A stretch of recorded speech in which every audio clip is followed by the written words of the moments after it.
Wildlife-friendly gardening is about creating shelter. It's about providing food like nectar and berries, providing water and nesting sites. But it's also about selecting plants that are not going to be harmful to nature and avoiding plants that could be invasive in the wild. Did you know that together our gardens are a vast living landscape? With an estimated 30 million gardens in the UK, the way they are cared for by us gardeners can make a big difference to the natural world. We can all garden in a wildlife-friendlier way, no matter how big or small our gardens are. Today, we're at the North Wales Wildlife Trust's very own garden, and we're talking to Anna Williams, Education Officer at the Trust, and the person who helped create this beautiful wildlife garden. So Anna, tell me a little bit more about this wildlife garden outside your offices in Bangor.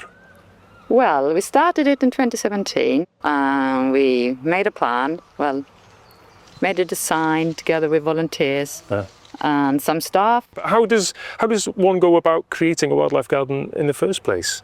So you want different habitats, you want water, you want plants that are full of nectar, you want some shelter like trees and shrubs. And then you see how they can all fit in the best way according to your soil and the locality. So it's about creating as many different types of habitats as possible for as many different creatures as possible, I suppose. Absolutely. And then also having the overwintering areas for them. Do you get lots of wildlife coming into the garden here? We do indeed. Oh, fantastic. And it's really nice. We have bumblebees, we have butterflies, quite a lot of birds. I think we recorded up to 30 different species. Wow. Also the bird song, which is lovely.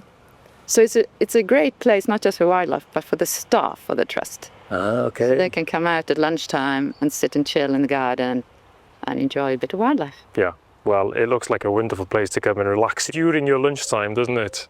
So it sounds like you've had a lot of help to create this wonderful garden in the first place. Yes, I've been organising right from the beginning volunteer days. And also we want to have the connection with the community, like the university, and we've had lots of students who've come here, break from their academic study, and they've been doing some practical work like digging a pond. Okay, and you've got volunteers helping you on a regular basis here as well? Yes, so the two regular ones. Are they just up here? Is that who I can hear in the background? Yes. Can we go and meet them? Yeah. Hello Colin and Sue, nice to meet you. Can you tell us first of all what motivates you to work in the garden here and how long you've been working here? I've been here about 5 years, 6 years. Right. My trade was gardening, so it's a natural step once I retired. Fantastic. Sue? Yeah, it's local to me and I love gardening. I can see some kind of common garden plants that most people would have in their gardens here, like the butterfly bush and the Himalayan honeysuckle next door to it there, the Lacesteria. Yes. So are these problematic plants? Is it the capacity for them to kind of spread that's the problem, is it? By seed, yes. So how can gardeners reduce the spread of plants like butterfly bush?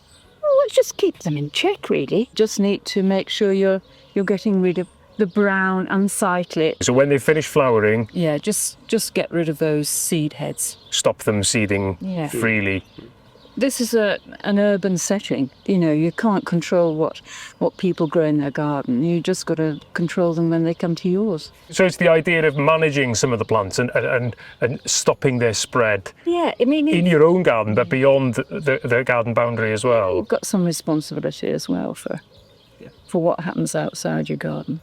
The aim really is to have something flowering or, fruiting all through the year as much as possible. So we've introduced things which aren't native, but we try not to introduce things which are known to spread problematically.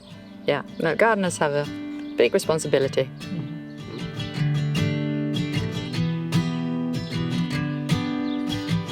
Okay, so Anna, what would be your top tips to anyone who's wildlife gardening and how they can be a bit more responsible in terms of the plants they've got in their gardens? I think people need to do a little bit of research of the plants they choose, because some of them do have potential to be very invasive, spread across to the neighbours. And there's lots of information available online. and you can find them in a series of videos like this one, which is part of a gardener's toolkit. Right. Oh, fantastic. So there is help available for gardeners to be able to identify some of these plants and understand a little bit more about them. Definitely. So it's about the knowledge that you need as a gardener. Yeah. Fantastic. Absolutely. Diolch yn fawr, Anna. Creating habitats and gardening in a more wildlife-friendly way is something all gardeners can do to support wildlife, no matter what size their garden. Help nature thrive, know what you grow, and stop the spread of invasive plants.